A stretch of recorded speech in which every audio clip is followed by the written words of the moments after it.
went into a bit holding a Dunkin' cup. Certainly you've seen us on Saturday Night Live, so we do get a lot of love out there. But what it all boils down to is our brand promise is simply, America runs on Dunkin' by us delivering great coffee fast. It's as simple as that. I love simplicity. At first I was questioning why I was put on, we had the burger guys talk during breakfast, and now we have the breakfast guy talking during burger time, but it actually makes brilliant sense because my presentation today, if you can take anything away from it, I enjoy simplicity, I enjoy speed, I enjoy putting things in a way that's simple to understand, relatable and understandable, and that everyone can action around. We have so many franchisees, field team, and we need simplicity that everyone can march around. Once everything starts going off the rails, that's when things go bad. So with that, I want to set some expectations. I did not bring any of this, so for those of you that were hoping to get some Harpoon beer, that's not going to happen. I also didn't bring any of this, so you're going to have to wait for your happy hour and get your beer somewhere else. But please make sure you go out and get our collaboration with Harpoon. I also can't get you a pair of these. Great partnership with Saucony this year, our run shoes, sold out in a week. So unless you're about a size 6 or a size 18, I'm not sure that we have any left that will work. But the reason why I show those things, though, is that those are important, simplistic partnerships to show our brand as a part of your everyday life. America runs on Dunkin'. We have running shoes. We have things you love outside of how our coffee fits into daily life. But one of the things that I abhor is overcomplication of things. And you know, I have this kind of thing. People come and send like all these kind of marketing type talk, and you know, I hear this data-driven decisions designed to maximize content exposure that is platform agnostic with high engagement score. It's really just an awful way of saying, hey, you guys want to hang out? And that's kind of the way that we try to think about things as far as our marketing is what can we do that's very simple for people to understand and makes people want to be more involved with us. Because who wants more of this? We always say in the QSR business, I want more traffic. It's not really the right way to talk about it. Traffic is not pleasant. I could date myself with this reference a little bit, but for some laughs, thank you very much. For those of you a little younger, this is a Major League Baseball pitcher, Randy Johnson, tallest pitcher to ever play in the Major League, 6'10". His nickname was the Big Unit. So people go to the ballpark and love it when they could see the big unit, but no one ever walks into a QSR and asks if they can have a unit of coffee. So the language that we use really matters because they're not traffic, they're guests. They're not ordering units, they're ordering something they love. So we need to talk the way that they talk if we want to make a real connection with them. And yes, I did. By the way, I made this presentation days ago. I didn't realize the Jets were going to do more Jets-like things, and I'm not trying to just troll everybody with my picture of Rob Gronkowski, but I did have to, of course, put that in there being a Boston-based guy. So I want to give you I boiled this down to kind of hopefully 3 easy steps of how we think about how to treat our guests. The first and most important thing that we try to think about for Dunkin' is to be able to speak the consumer's language. So as was mentioned, and many of you know, the first thing is, why don't we just call ourselves what everybody calls us? We're just Dunkin'. You know, we have a last name that actually denotes the kind of products we sell. But like all of us have last names, people call us by our first name. It doesn't mean we're no longer a part of the family that's our last name. So we just made the simple decision to say, why don't we just call ourselves Dunkin'? And it worked out pretty well. It delivered the most coverage in brand history last year. Many publications wrote about us. It obviously, we could go over and crank up the social engine machine over there, and you can see it generated a lot of chatter online. It was a hugely successful move for the brand based on a consumer insight around how people thought of us and how people thought about going to restaurants in general. The other thing, and we kind of saw this earlier, so I guess I'm just sort of piling on to the theme that you've been hearing a lot about today, is How do we make it about the customer? So this is a simple example real quickly of this past March, we brought back our Irish cream flavor. We hadn't done the Irish cream flavor in a few years, and we went back, and again, we saw an example of this before with the 10-year program that was done. We did our own little back-in-time program. When we stopped doing it, people tweeted, "What the hell, Duncan? Where's my Irish cream?" So we went back and found tweets that were 4 years old and said, "Hey, we're back. You still there?" And consumers love this. This is personalization. This is the kind of things that people talk about. So it was something fun, something simple for us to do, but it doesn't have a lot of scale to it. So there's other examples we need to come up with where how can we drive more customers into the restaurant? How do we listen to them? What are they looking for? Well, they're looking for espresso. And I put this example up here to show you, this is the iced and hot espresso. The bottom line is iced, the top line is hot espresso. Cup sold in the US in billions per year. The reason why only Starbucks is up there is because the rest of us are somewhere basically on that bottom line, and if I put it up there, you wouldn't even be able to see us. They're far and away leading the category, and we need to do something to make that work, to get our fair share. And the truth is, what we really need to do is just improve the quality of our espresso and make people like it. So we did that. And we made a $100 million investment last year. We went into over 9,200 restaurants and made and installed brand new espresso equipment. It also improved the overall, what we call TDS, total dissolved solids, that went into the espresso to make it a real rich experience. Now, what I just said, could you imagine a consumer even giving a shit about any of that? So how do you launch this in a way that is not boring? Because I have a great, Marty St. George is a CMO for JetBlue, is a former client of mine. I always said, the minute you start explaining as a marketer is the minute you start dying. So we can't explain, and I don't want to have to go out and apologize for what I was delivering before. So how do we figure this out? Domino's worked that out, good for them. But that was not a strategy we wanted. So we simply went out there with a nice tagline of sipping is believing. And it's really kind of a brilliant wink and nod to give it a try, you're going to like it.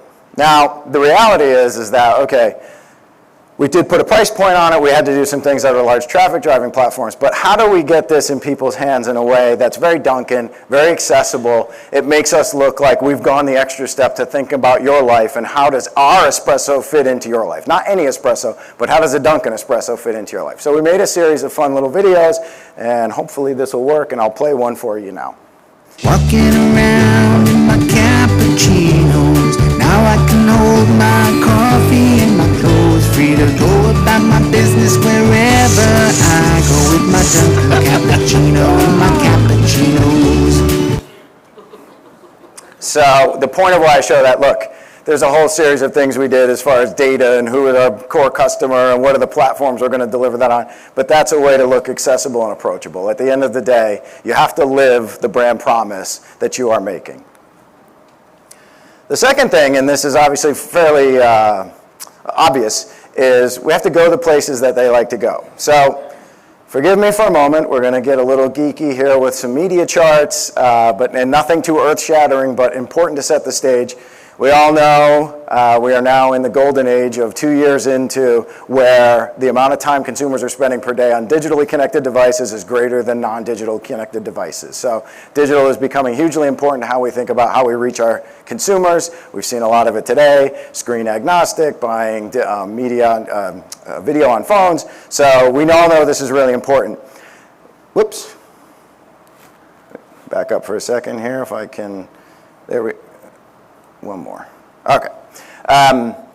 Another way I like to think about this, I like to think about how is technology changing people's lives is the rate of technology adoption is really important. So I like to show this chart, and I show it in a lot of meetings with our franchisees, is to think about the importance of smartphones. I want to show a couple of things on this chart.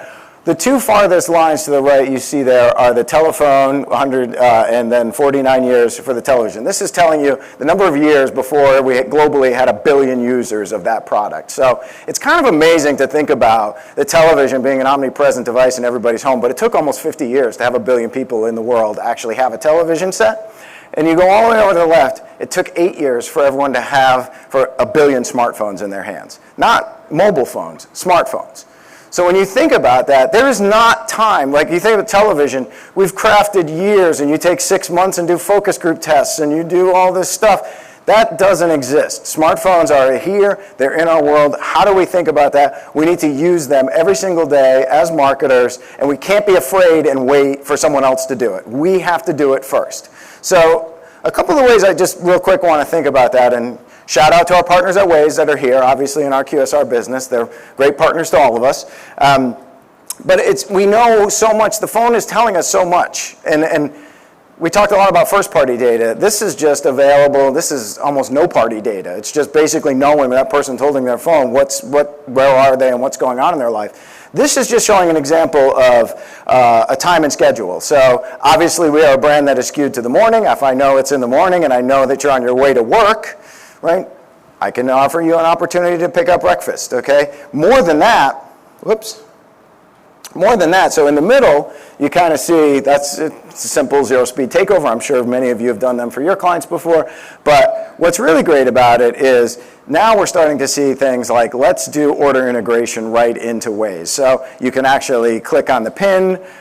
It'll actually tell you where the Dunkin' location, if you need to know. A lot of people don't. They already know where they're going, but it'll direct you right there. And you can order ahead through the app. And when you're there, your product is waiting for you. There are simple things about knowing where you are, knowing where you're going, knowing what you're looking for, and giving you something fast and easy makes a big difference in people's lives. The other thing, sort of going back to the left, I mean, weather. Weather is a huge issue for all of our lives. Weather and rain in particular impacts our business more than anything else out there. People don't want to get out of their cars. They're running late for work. The traffic is bad. So when it rains, we have a lot of difficulty with that. So one of the things that we need to do is come up with what are some solutions outside of delivery. And we talked before about delivery is its own set of animals with, as Bear Burger pointed out, as far as third party and giving up control of that. But outside of that and running things out to the curb, what can we do? Simply offering the right products, to get people over the hump. So in the morning, people love Dunkin'. They're going to get a cup of coffee. It's raining. I don't want to stop. What can we do when we know it's raining to give them a little extra incentive beyond just a discount? So we've been able to leverage now our new espresso platform. It's a bit more, we've learned through research, a latte is a little bit more of a comfort drink, particularly when it's cold and rainy. So if we're supposed to be on a promotion one month about a breakfast sandwich, but it's raining in New York that day, let's actually dynamically switch out that ad and run and make sure that we offer them an opportunity for our espresso product. So these are important, simple things that we've started to do with the brand that actually are a little bit more responsive to what is going on in a consumer's life that doesn't even require real first-party data. So, the last thing I want to kind of talk about is this notion of make sure you're useful, have a purpose, all right? A lot of this, as I've just shown you, is there are great opportunities for us to become a part of a person's media experience, but there are times where we are still stuck interrupting an experience. So how do we, if we are interrupting you, how do we make it worth your while? We really need to think that way. Let's see if this works. This is an example of a partnership we did with Instagram. The video that's playing right now is before CES, and Sheryl Sandberg actually was getting ready for talking about all the great technologies that were coming out of Instagram, and we were fortunate, unbeknownst to us, she highlighted a partnership that we had done with her last summer, and it was a perfect storm where we were launching our donut fries last summer, and Instagram was launching their polling ad. So it was a great opportunity for us to talk about, do you like your donuts as regular donuts, or do you like your donuts as donut fries? And it gave people a purpose for what they were voting for and why they were voting. And this ad actually received more engagement, and our 2-week trial rate on donut fries was the highest existing trial rate of any product in the history of the company. And we didn't do much more than the Instagram either. We basically launched this program last July, less than $1 million nationally, and more of it went to Instagram than our other partners. So it was a hugely successful program, and it let everybody know we don't have to do huge TV campaigns for everything that we launch. Another thing, and this is perhaps overly simple, is thinking about, again, environment and where you are, is we partner with the Boston Red Sox, so rather than say we're the official coffee, America runs on Dunkin', then Boston should run on Dunkin'. This particular ad has now been updated. Where we have logo rights and marks is the Red Sox run on Dunkin'. So you see a lot more of that, and thanks to our partners at BBDO that are here, wrote some great lines for us to actually take advantage of where there's localization, where we know we can actually stand out a little bit more. So context and content really do matter, and I think we tend to kind of push past that a little too quickly sometimes, and we also expect third-party machinery or machine learning to do this for us, but sometimes these are things we have to think about purposefully as we're planning our media. This is an example, you know what, I'm just going to play this clip and I'll talk about it after. And we've had definitely more icings. 2 minutes. Hey, pasta, large cold brew? I better make it a medium. I only have 2 minutes. Penalty at 6:42. Hey, ref, check your voicemail. We missed some calls. Where there's hockey, there's Dunkin'. So grab a cold brew for game time. He only has 30 penalty minutes on the season, but if you count them up on the NBC broadcast, he might lead the league. Good commercial, you just have to show it. The Kaiser's Rochelle went off the skate of McAvoy. All right. Yes, advertising with NBC Sports, but I really don't believe when an announcer who's up there is thinking that when he says just a really great commercial. Ben, my NHL partner? No, not by a long shot. What we do is we worked with our partners. We came up with something that was integrated to the game. We only ran it during the game, which is this double box unit, which is relatively unique to hockey. And we bought just that unit. This time, this game was less than 3 weeks into the campaign. So it's not like this thing took cut in for years for us. Just last Thursday night, I'm a hockey fan, so I was watching the Bruins were playing on Thursday evening against Carolina in Game 1, and it was halfway through the third period, and our friend David Pasternak was high-sticked, and there was no call for it. So he skated, repeated the line from our spot while the game was going on. Hey, ref, check your voicemail. You missed some calls.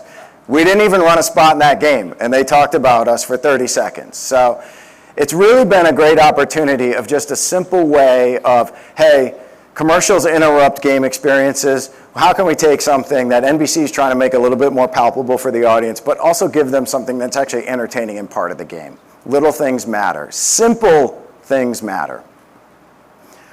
So is all of this working? Well, all right, let's look at one measure, and thank you to our YouGov partners that are here. One of the things that we're really proud of is, given our history, for those of you that don't know, Dunkin' started in Quincy, Massachusetts in 1950. So like a lot of brands today, we are in now our real second generation of consumers. There's a whole generation of consumers my age and a little bit older that grew up with it, that love it, but there's a younger generation that don't necessarily grow up with drip coffee the way that I did. So we now need to attract those. So this is really important to us. So being the number one gaining brand with youth culture was really important to us. Name change, right? Simple things that I showed you leading to this. We mentioned before, so QSR magazine actually named us the most transformational brand for 2018. Now, I wouldn't call us the most technologically driven advanced brand. We have a great app. We give a good experience. But we're not, I was just having a conversation with everyone before coming up to us. How are you using data? And I was like, man, I've been here a year. I'm like, that's next year's problem. I got to figure that one out. But we're not the most technologically advanced company. But these simple things give the perception of that we actually are, right? And we are there for consumers, and we give consumers everything that they need. Traffic, right? We turned that negative word of traffic, right? We turned it into a positive. So cars are swiping right. I chose this picture for a reason. It was shot out of the back of a car. Someone's pulling into the Dunkin'. Those of you that follow the investor calls, first quarter, we had the best first quarter this year in over 3.5 years as far as turning around negative visits and becoming a positive. So you see we had a near 5% lift in our overall visits, and our sales comps are up. We don't talk a little bit about, it's funny, in the industry, people have sales comps are up, and some of our burger chain friends, they have a much higher ticket when people come in. They're buying full dinner. For us, we have almost 60% of our business is, or maybe a little less than that. Probably 60% of our business is coffee. Of that, probably another 50% of that is just people coming in and just buying a coffee. They don't buy anything else. So our average ticket all right, is a much lower than our competitors. So we can't take price and other things to help drive our sales comps. When our sales comps are up, it's because our traffic is better. So if you take away anything from this conversation today, we just want to kind of boil this down to its most simplistic terms. Using terms like traffic, bad. Brand love is good. So simple, using the right language, using the right tools at the right time actually does more than we think. Okay? That's it. Awesome. So, questions. I've got one question. The ads that you showed here are relatively local, like Monster Green. I mean, people in Boston know that at Fenway Park it's the Green Monster, but people out of town don't. As you scale, which you obviously are, can you maintain that on a much larger scale, or are you going to stay local everywhere? Yeah, no, I think we actually, we're doing that particular campaign as part of our Boston Proud initiative, but we're going to pilot that in other cities. We'll do a little bit of it in New York, Philadelphia. So one example, so New York, for anybody who's Giants fans, when we launched the Espresso platform, we actually worked locally and did a local activation with Saquon Barkley, who's actually a wonderful espresso lover, and we did a whole campaign just rooted around him. So I think, you know, it's a little extra work to do these local activations and localization, but they're important and they go a long way. So yes, we can scale them and we will continue to. Other questions?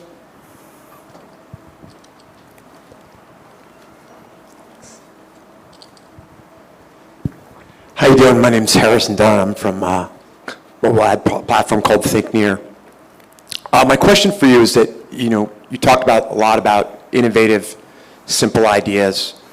If you have something that's thoughtful and innovative, what is the best way to bring that to your attention, understanding all the dynamics that you're having to deal with in terms of agency relationships, agency communication, and then just the simple fact of the thousands and thousands of emails that you get? How is someone to get their idea in front of you if it's thoughtful and innovative? What's the best way to do that? Yeah, I mean, I'll leave platform out of it. I mean, email is still a useful tool. Forget about the platform for a second, though. I think two things, and one, that's why I started, I think about my fourth slide in, I talked about, I had, this marketing jargon about data technologies to drive engagement and consumer satisfaction, which is like, hey, I just want people to come to my restaurant. So I will say in the year that I've been here, and even before that, I think, simply stating, hey, this is what my platform does and what it can do for you, which is kind of an obvious answer. But the more important thing is, and I want to get out and talk about our business, talk about our brand, talk about what we are, but if you understand our business and our business challenges and what we're trying to do, that goes a long way. Hey, I saw you, I saw that you're doing this Boston Proud campaign. I have a great local technology platform that can help you consolidate data and know where people are in neighborhoods in Boston. Like, those are the things that I think we react to the most. And, I'm staring at a lot of faces in this room that are probably, Keith, I've sent you a lot of emails and I haven't heard back from you. And, I started my career and I got great advice, and it was, make sure you respond to everything you get, even if you're not interested, just to say, hey, now's not a good time or whatever. And I try my best, but it does get away from you, to your point. But what we do try to do is the ones that are thoughtful about, hey, I know what you're trying to do. I have something that's interesting that I think could help you. Then we tend to actually, either someone from the team tends to follow up on those, or of course we have agency partners as well. But I think it starts with, we tend to use too many generalizations. There's too many partners out there that are, I can do it all, which is, you probably can. But here's what I can do that I think would help your business challenge. Me personally, that's what I react to a little bit more. Again, I'm into simplicity. It's a defense mechanism because I'm not that bright. Hi, Jen Jones, guest buddy, we just met. Curious, when you're talking about business challenges, how are you as a QSR looking at the threat of C-stores and their growth of food service? Yeah, And that's, getting back to the question before about regionalization, that's why regionalization is so important, because it depends on where you are. I met someone earlier from Philadelphia, and I'm sure they would sit there and talk about going to Wawa. And Wawa actually has more original blends right now than Dunkin' does.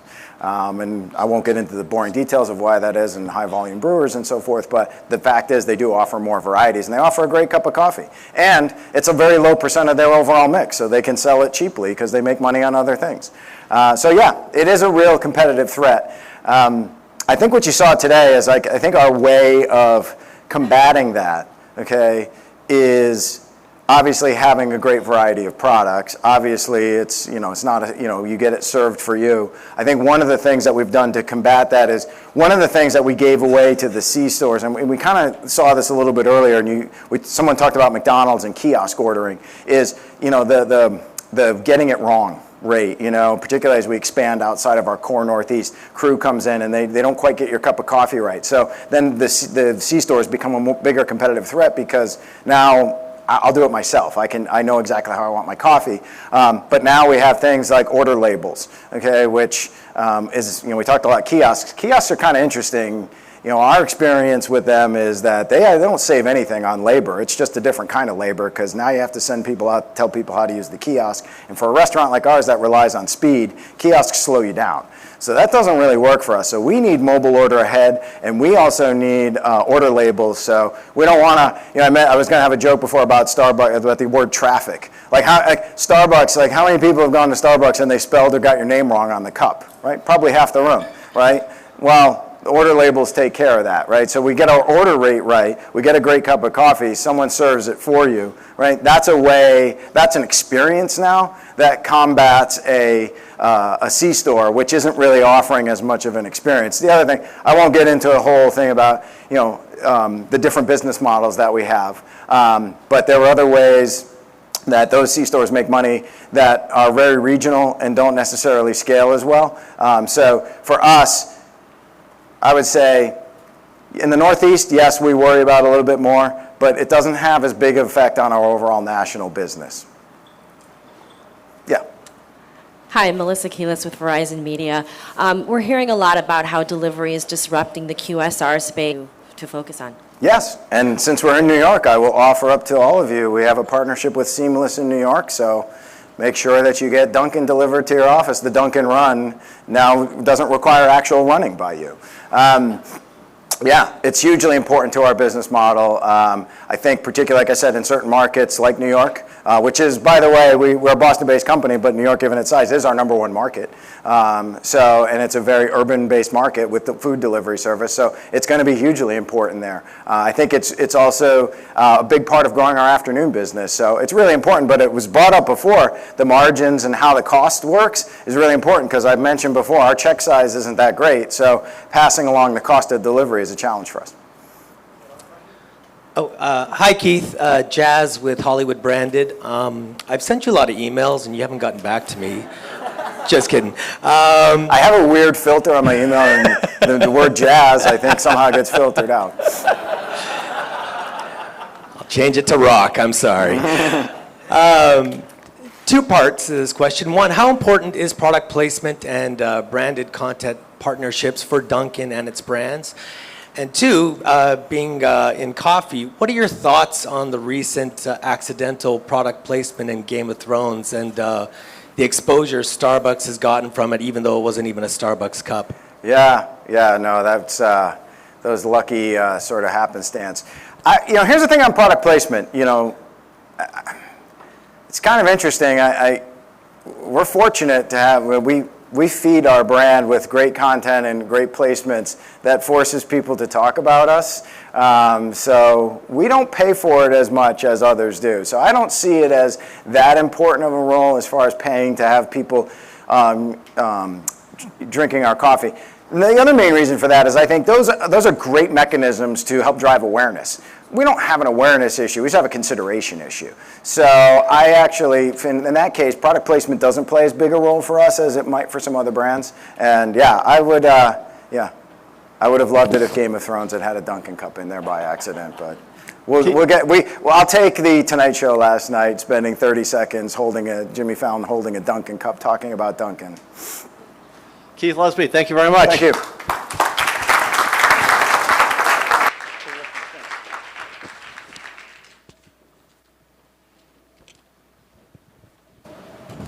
And I know people are going to grab Keith on the way out, so I'll let you do that.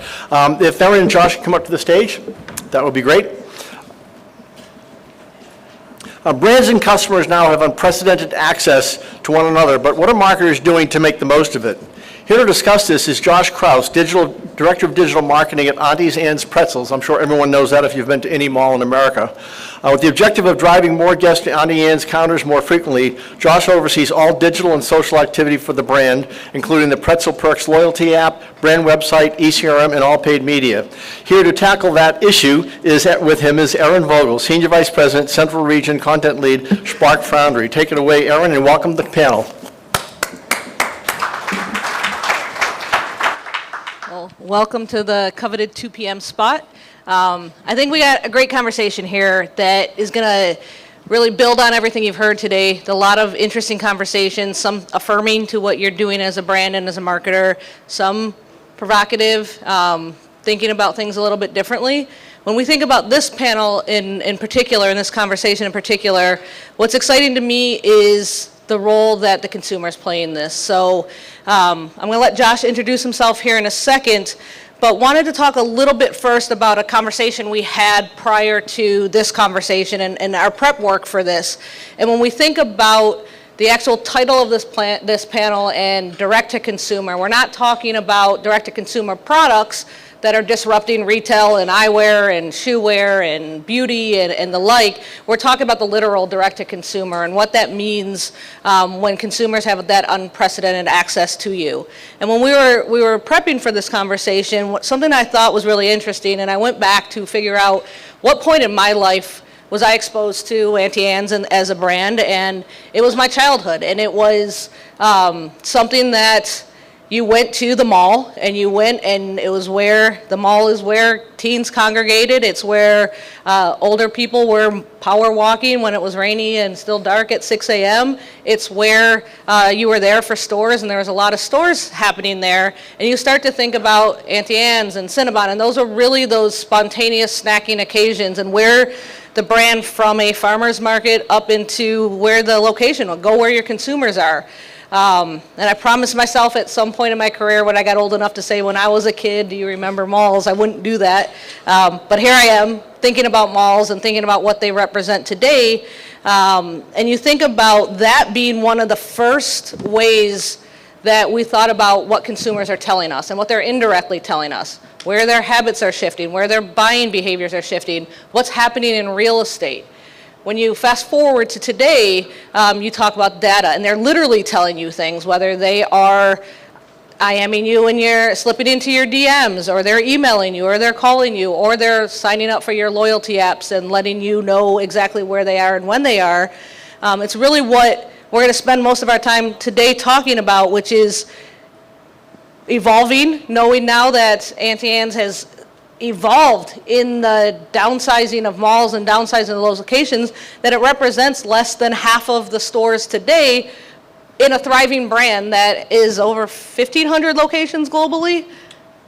Globally, yes. Yes. About 1,300 in the U.S. Yeah, so it's amazing to think about a brand that you may have indirectly associated with venues that don't exist as freely as they do today, and what that evolution looks like. And we're in the middle of another evolution, and what that evolution looks like from a consumer standpoint, and what those consumers are telling us. So, Josh, welcome, and thank you. I would like you to introduce yourself, tell a little bit about your role, and maybe start off with how you define CRM within your organization. Great. Thanks, Aaron. Afternoon, everybody. I'm Josh Kraus. Thanks so much for having me on the panel. The coveted 2 in the afternoon time slot. Hopefully everybody's getting a little bit of caffeine and staying awake.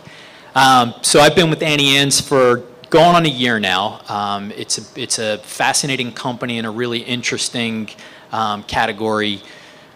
Everything that you just said about the evolution and the change. Does everybody know there really is someone named Anne Auntie Ann is a real person. She's no longer associated with the company, but she started the whole thing in a farmer's market 31 years ago.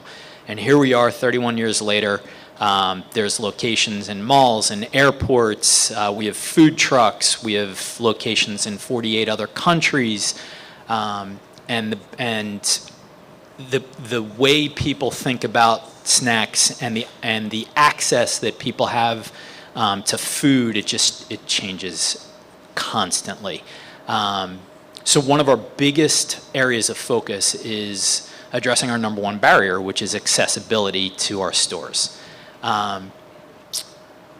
It is something that I'm sure most people in the category are thinking about, and thinking about what that means in terms of where people physically are, and second, how people are buying things today.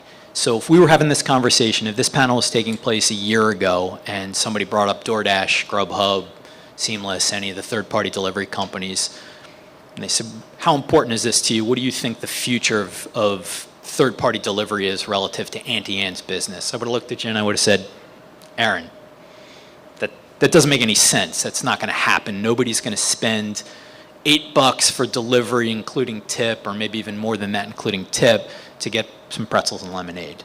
And here, flash forward to today, and I'm here to tell you, my crystal ball doesn't work that well, but I very much think that in 3 years, that's going to be a significant part of our business. And off-premise, as we call it in total, is a huge area of focus and growth. So all that comes around to, so what is CRM? And to me, I just think of CRM as how can we use some form of data, some sort of information to get more people to our stores more frequently. Now, our panel is using the word loyalty prominently in the headline, and the new customer relationship. I am a believer that the loyalty paradigm has inverted, and brands now need to be loyal to their guests, to consumers. That the true idea of an individual being loyal to a brand is the rare exception today.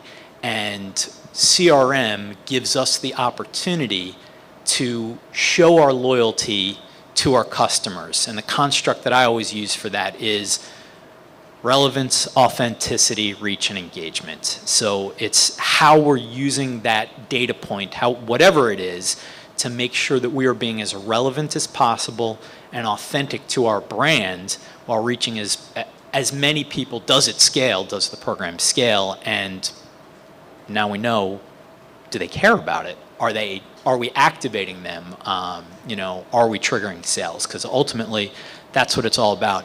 I know there's probably a couple of you in the room who I've had conversations with from a business perspective in the past. And if you've had one conversation with me, you've heard me say, when the question immediately comes up, so what are we trying to accomplish, Josh? What's the objective? And it's always a very simple, straightforward answer. We're just trying to sell more pretzels and lemonade. And sometimes we're trying to do that by having more people come to our counters, and sometimes we're trying to do that by saying, I had no idea that you could get 3 buckets of Auntie Anne's pretzel nuggets delivered to your home or your office and have a really fun March Madness watch party because you never thought of it before. So how to tap into the right person who is already receptive to the brand and give them the knowledge and the power to understand that there are other ways to consume us, addressing our accessibility issue. So I think the quote that Josh had, and when we were talking earlier, had the same quote that at best it's worth posterizing, and if not a tweet of something that's really powerful in driving how we're connecting with consumers, which was less about loyal to brands and more about brands being loyal to people. Can you talk a little bit about the greens fees? What does that mean from what consumers expect, what they've told you or told you not to do? Is it loyalty cards? Is it online ordering? Is it the delivery? What has that done for you in terms of what they expect? Yeah, it's something that we're learning more and more about all the time. So we recently relaunched our loyalty. We have a loyalty app. We recently relaunched it, and the old app didn't give us all the data and information that we wanted. So one of the key pieces that we knew we needed from the new app was just better data overall, and that means both an understanding of who the individuals were who had the app on their phone, what their use of the app was, and then ultimately what products they were buying. So here's what we do know is we've got 3 tiers of consumers that are wildly different in terms of their frequency of visiting the stores. And, the vast majority, it's not quite the 80-20, but the vast majority of people, they're casual guests. They come 3, 4, maybe 5 times a year. And then you flip that to the heaviest consumers, and they come almost once a week. So it gives us something to key into right away to be able to say, okay, we need to understand more about our best guests. Who are they? Spoiler alert, they work at the venues where we have stores, and they see us all the time, and they come by and they buy a pretzel, and then 2 days later they come back and they get a lemonade, and the cycle repeats itself. And as an overall, it gives us the ability to better understand what the true experience is and how we can drive increased frequency, how we can impact purchase behavior overall, purchase mix, product mix, etc. That's how we're using it. Let's stay on the data topic for a little bit longer. When you talk about your own app, it's your data. You can get that purchasing information. You know who that consumer was. You can start connecting those dots to know lifetime value of a venue employee. Is there something different you offer them? What about some of those things like online ordering or online delivery that were maybe a barrier for you understanding those consumers, and what role third-party data or trying to connect the dots across a lot of different places? Yeah, it's a great point and a big value that the app gives us. It's the one true place where we can connect purchase behavior to an individual. So that's something it's incredibly meaningful to us, and it's something that we can use both in the app and crafting specific messaging to segments through the app, and also pulling that forward and using that for targeting an email, messaging an email, and understanding how that can impact our messages across the board. So definitely is a key driver. In the past, there's lots of third-party sources that we can tap into, and they give us broad insights that are useful and actionable. There's nothing more important than first-party data. We currently don't have online ordering enabled. We're working on that. We're rolling that out later this year. So having the ability to first use the app to understand what purchase behavior looks like, and then knowing that we're going to be able to add online ordering later this year, again, it just gives us even more data to use in an impactful fashion. One of the things that I mentioned about our different tiers of guests and how frequently they come to the stores, that's another key piece that the app is able to tell us. One of our mantras is don't focus on the value of an individual transaction. You have to focus on the guest in total and the lifetime value of the guest. So the guests who I mentioned, who are probably venue employees, they're spending less per transaction than is our system-wide average by a decent amount. But then you turn around and you look at what their annual purchase behavior is, and you say, wow, that is really meaningful. If I could get 10,000 more of those, 15,000 more of those, we're making a real impact on our comp sales numbers. So quick audience participation. How many people have a loyalty app on their phone right now? More than 3 loyalty apps on your phone? More than 5 loyalty apps on your phone? How many of you know what you need to do in those loyalty apps to get your free product, or what triggers what you're getting by using that loyalty app? For all of them? Half? Starting at Wilter. How many of you know what data you're giving up in exchange for those free stars and free pretzel nuggets and lemonade. A little bit more in the industry probably have a better idea of it. I think that's really important to think about. And we think about, you heard it in the Dunkin' speech, which was, you can't explain things to them. You just need to give them what they want when they want it and be there for them. And if you're being loyal to your consumers, can you talk a little bit about what that does within the loyalty app and maybe how that's changing the types of rewards and the types of ways you're rewarding different people when you understand who it is a little bit better? Yeah, it's a conversation that we actually just had last week where there was a point of view that it would be good and important for us to broaden the rewards that we were offering. So our app, the way that it currently functions is you get X number of points, you can redeem that for a free pretzel product, any pretzel product. And the idea was, hey, well, what if we had tiered rewards offerings? So, fewer points, you can get a free dip. A few more points, maybe that's a free beverage. And, up to, hey, you can collect all kinds of points and redeem that for a bucket of nuggets. What we keep coming back to is if you have to explain something like that, it's going to be so cumbersome and so complex. And that's why, the premise of Aaron's question a second ago is most people, when we do the research, and this is what we hear, they say, I really like the app because I get something for free every once in a while. And when you say, do you know exactly when you get something for free? What do you have to do and how many times do you have to do it before you get that? And usually the answer is, I'm not sure. Oftentimes the answer is, I don't really care.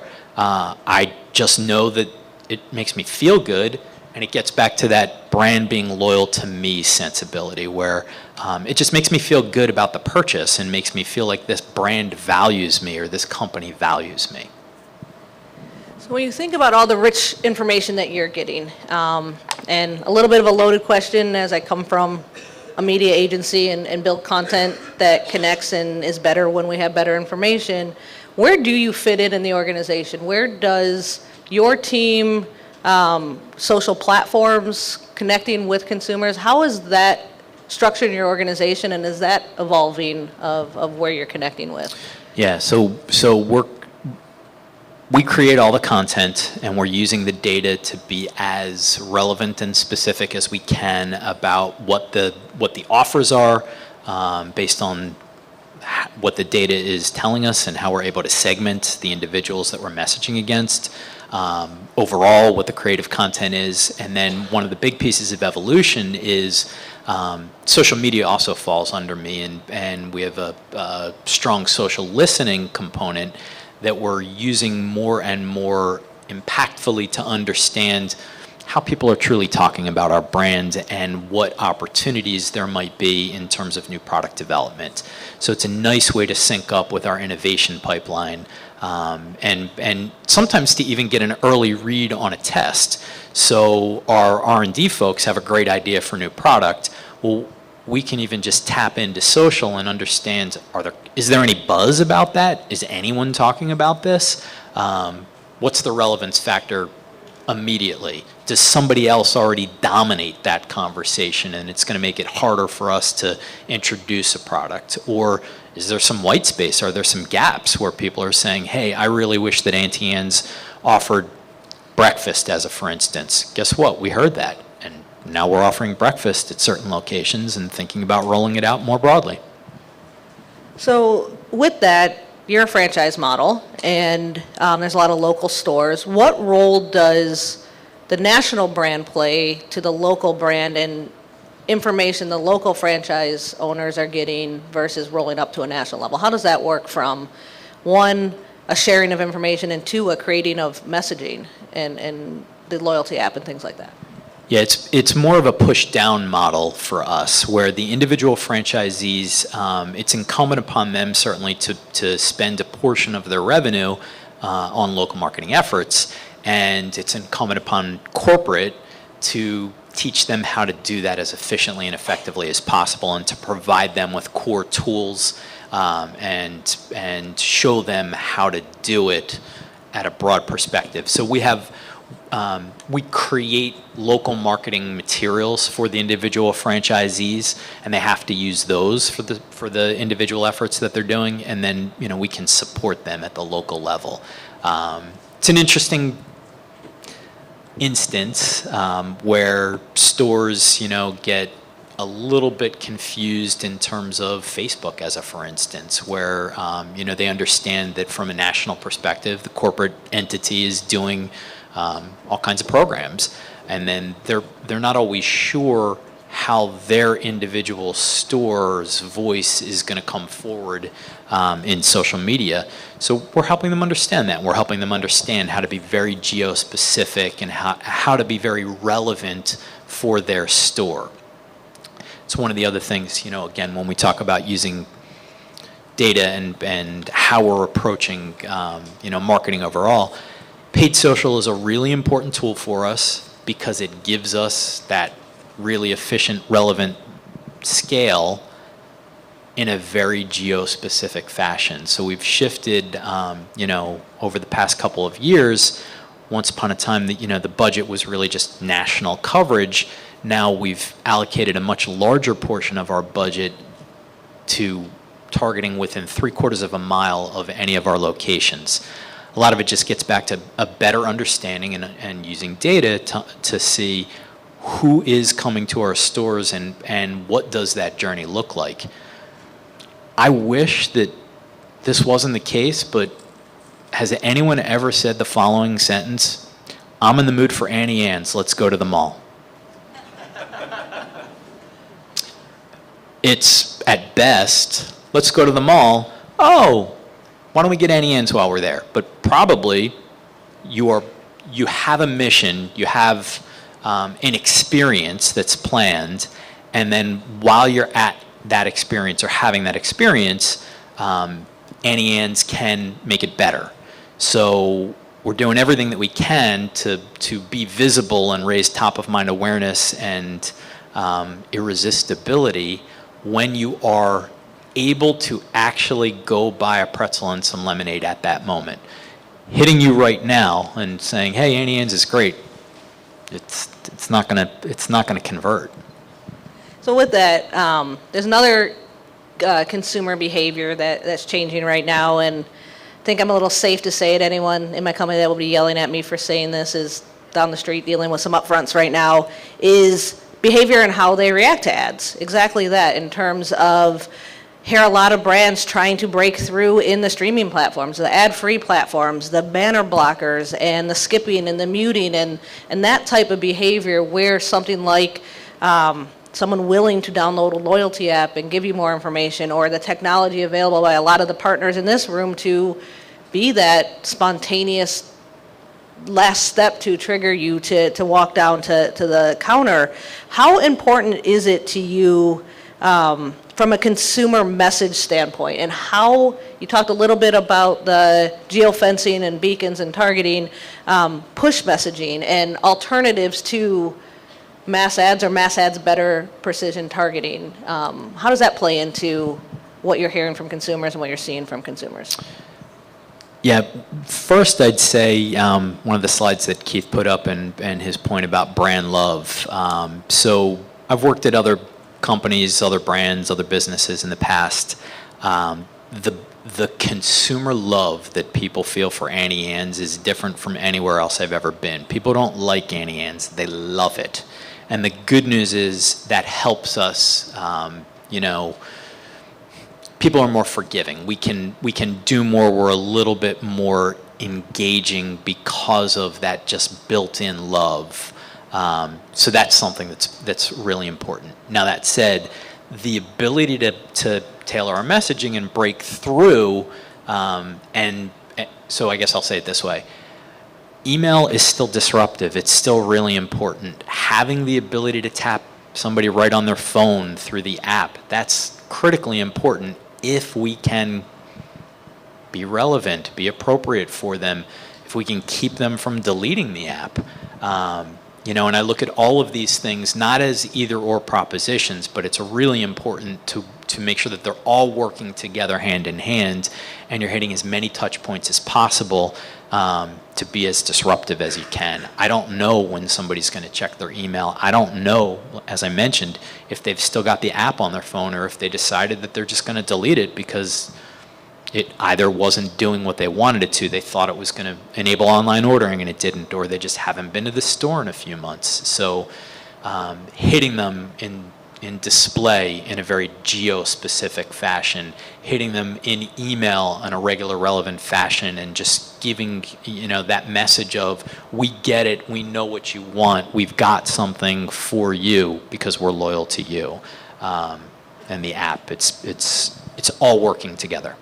So outside of that, I imagine being relevant and being there when they need you, social listening and listening to conversations that are happening is probably pretty important as well. I joke sometimes that I'm on a content team, and there's no worse word in this industry than content, because it means so many things. Second to that is influencers and what they mean for brands and how you can use them and how you can connect with them. Talk a little bit about social listening and how you leverage when conversations about your brands or your products and your brand is going on, and how are you tapping into those moments? Yeah, social listening is something that is happier at Auntie Anne's, I think, than a lot of places. We have a 99% favorable rating in our conversations and mentions across the board. So the bulk of what we're seeing in social is really positive. And really, one of the key things that we do, influencer activation is a really important priority for us. And the way that we're approaching it is trying to find the right individuals who are talking about us proactively. They've just gone ahead and mentioned that they love Auntie Anne's for whatever reason.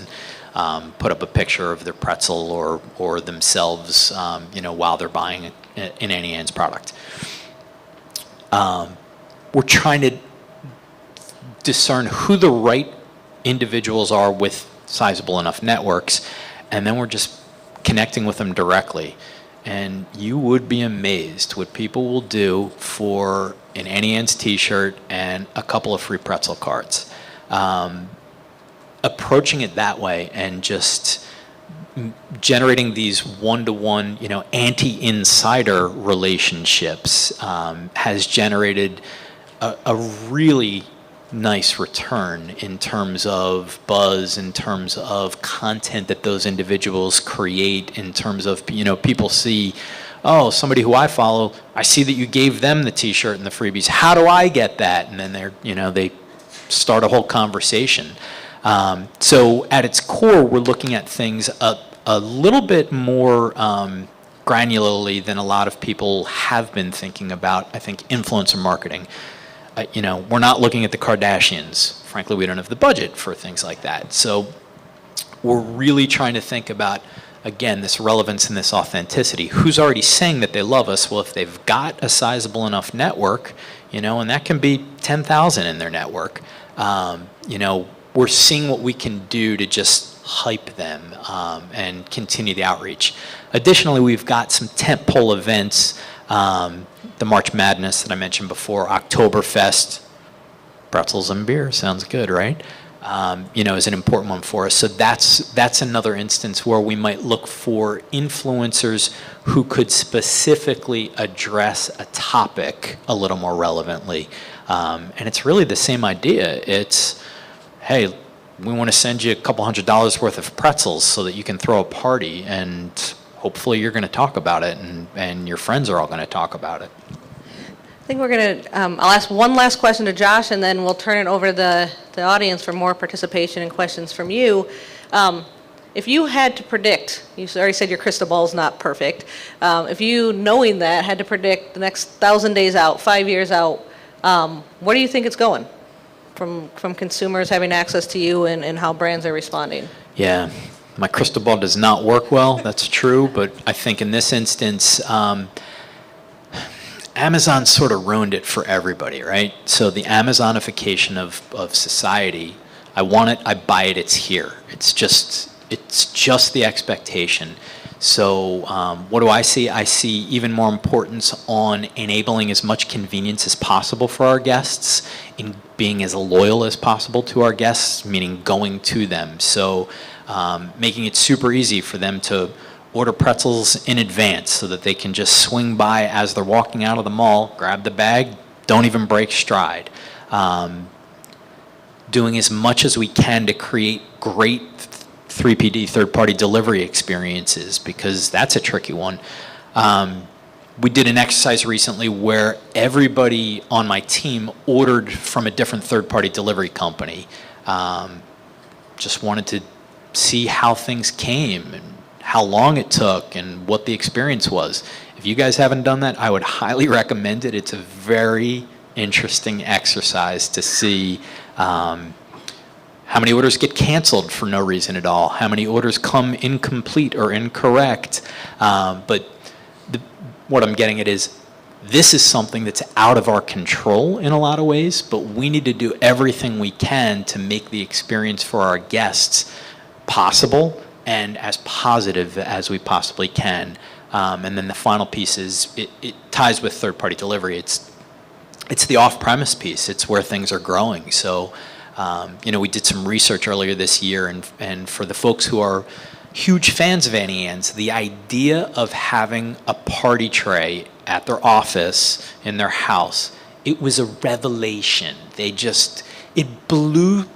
I was having a conversation with somebody it was right before the Super Bowl, and suggested, what he would think if he had Annie Ann's pretzel nuggets at his Super Bowl party that weekend. He didn't even understand what I was talking about. It was incredible to see the opportunity right there for, an individual who goes to Annie Ann's a couple times a month, didn't even give it a thought. It's a huge opportunity for us, and it's driving a good bit of our growth. Any questions? If not, I'll just start talking Game of Thrones spoilers. Yeah, I've got one. Can you talk about the focus on the guest and not the transaction? How do you measure, if it's at least at retail, not delivering home, but how can you measure the transaction versus the engagement? And it's like someone engages for a long time, the sale might go down for transaction at that moment, but the engagement may have a long-lasting relationship. Well, that's where we're looking at the lifetime value of that individual. So NSPT, net sales per transaction, is always going to be a key metric that we're going to track against. But then through the app, when we can understand, and soon when we have online ordering enabled, when we can see, okay, well, this individual typically, their transactional value is 10% less than our system-wide average, but their total value to us is 75%, 200% more than average. One of the other things that's also interesting that the data tells us is typically our third-party delivery transactions are about double what a normal in-store transaction is. Not a huge surprise. You're not going to invest in the delivery component just for a single pretzel. Other questions? All right. Okay, Josh and Aaron, thank you so much. Thank you. Thanks, everybody.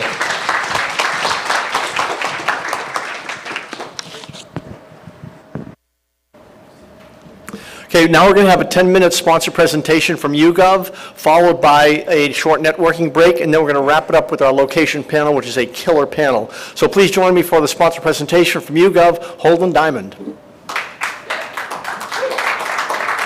Hey, can everyone hear me? Is this on? Maybe a little quiet. We're good? We're good. Okay, so I got some cool technology. I got do we have a clicker? Oh, it's up there. Oh, it's up there. Okay. Yeah. Great.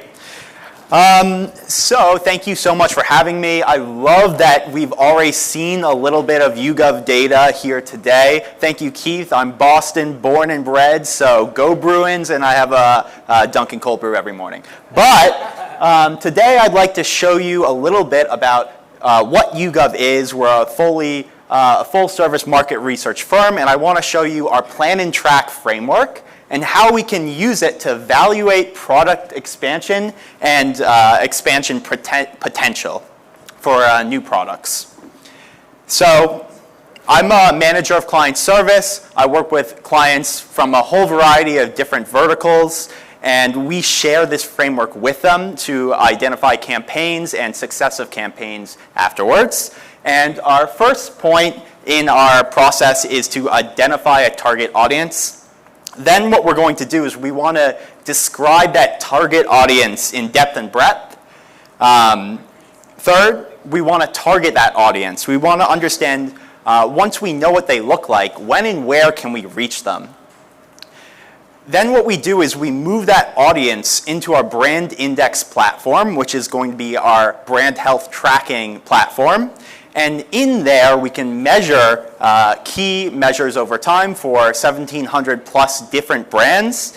And through that lens, we can evaluate campaign success. And this framework makes up our YouGov Plan and Track offering.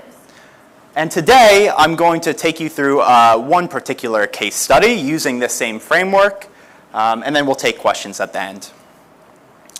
So this case study is actually going to be about one of the QSRs that presented today, the Impossible Whopper. I don't know how much you guys are in the know with some vegan, vegetarian food. I personally love it. On April 1st, 2019, Burger King announced it was partnering up with Impossible Burger to create an Impossible Whopper, which they would be releasing in St. Louis. They picked April 1st. A lot of people thought it was an April Fool's joke, but on April 29th, 2019, they actually unveiled that they'd be releasing this Impossible Burger nationwide. And this Impossible Burger is essentially a vegan, vegetarian option at their restaurant. So a totally new, uncharted territory for a restaurant like Burger King. And so our question at YouGov was, is this announcement of a vegetarian option an impactful product expansion? So to get at that, we have two sub-questions. Our first one being, is the audience that might be attracted to this product offering one that is not already captured by the firm? Is this an audience that wouldn't cannibalize previous sales? And then the second question is, okay, now that we understand that the audience isn't one that would cannibalize sales, does the product announcement change opinion in that audience already, and how can we monitor it moving forward? So the first thing we did was we went into our profiles tool, which is, again, a tool for segmentation and media planning, and we segmented what a vegan and vegetarian consumer might look like. And this is someone who has decision-making in the household potential, someone that purchases and looks for vegan and vegetarian food in a supermarket. And what we found when comparing this population to a Nat Rep consumer, we found on average they were much more female, 18 to 29 years old, so we're looking at millennials, high income group. They live in an urban environment, typically in the Western United States overall. And we have a couple cool psychographics, including their belief in Darwinian evolution, karma, and spiritual energy. We took a look at some interests they had as well. Health and fitness and nature and the environment popped out as much higher than the Nat Rep consumer. Additionally, we took a look at, of our 1,700 brand index brands, what were their favorite brands? Amy's Organic Food, Larabar, Patagonia, Whole Foods, and REI all popped as being statistically higher than a Nat Rep respondent might look like. And then the important part for Burger King is going to be, of our QSR restaurants, are they currently being satisfied, and are they being met by the product offerings at Burger King? So what we did was we segmented the audience that would be the least likely to purchase food, and interestingly enough, Burger King came out as the #1 brand least likely to be purchased by this segment. So there's definitely opportunity here for Burger King to expand into this audience. And we took a look at some of the opinions that these respondents have, including restaurants should offer more vegan, vegetarian options. Definitely points to the opportunity presented.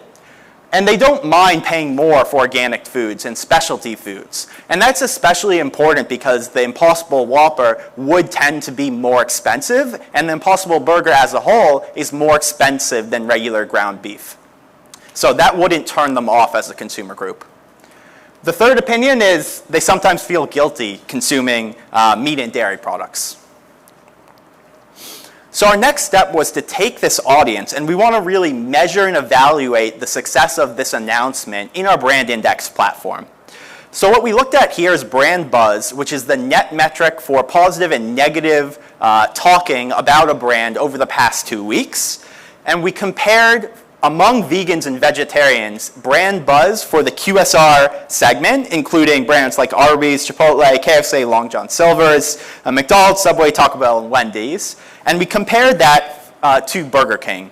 And what we see here is over the length of the year, they typically tend to trend together. But at 2 particular points in time, Burger King kind of breaks from the pack. And these 2 points in time are when the Burger King Impossible Whopper teaser was released and when they announced the Impossible Burger and Impossible Whopper released nationwide. And we actually reached brand highs in buzz among vegans and vegetarians during those 2 time periods.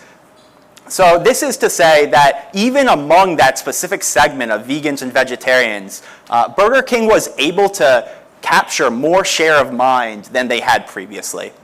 And that's all well and good, but the next question we had was, okay, so vegans and vegetarians are talking more about Burger King than the rest of the category, but how does that compare to how a NatRep respondent, someone who might eat a normal burger at Burger King, talks about the brand?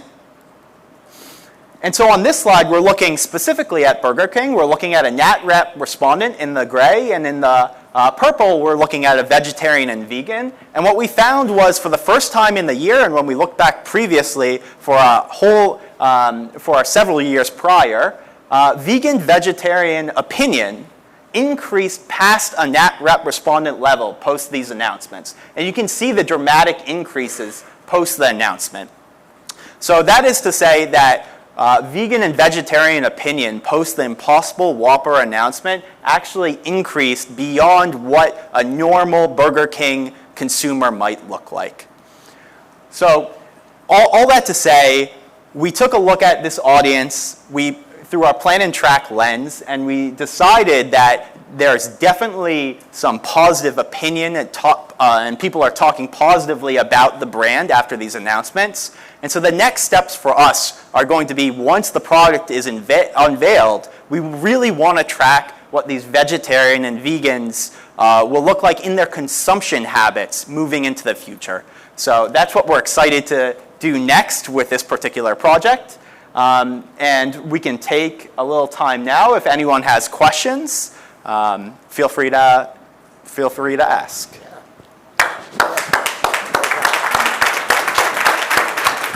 Thank you, Holden. That was awesome. Any questions for Holden for now? If not, the good news is we have a coffee and networking break right now that YouGov is also sponsoring. So if you have questions for Holden, and you have a team here as well, right? Yes, we do. Nina as well, over here. Yes, a team of 2. I love it. So Nina and Holden, we're going to break now for about 15, 20 minutes of networking. And again, thank you for closing the day for us, at least on the sponsorship side, with a great presentation. Big hand. Thank you all.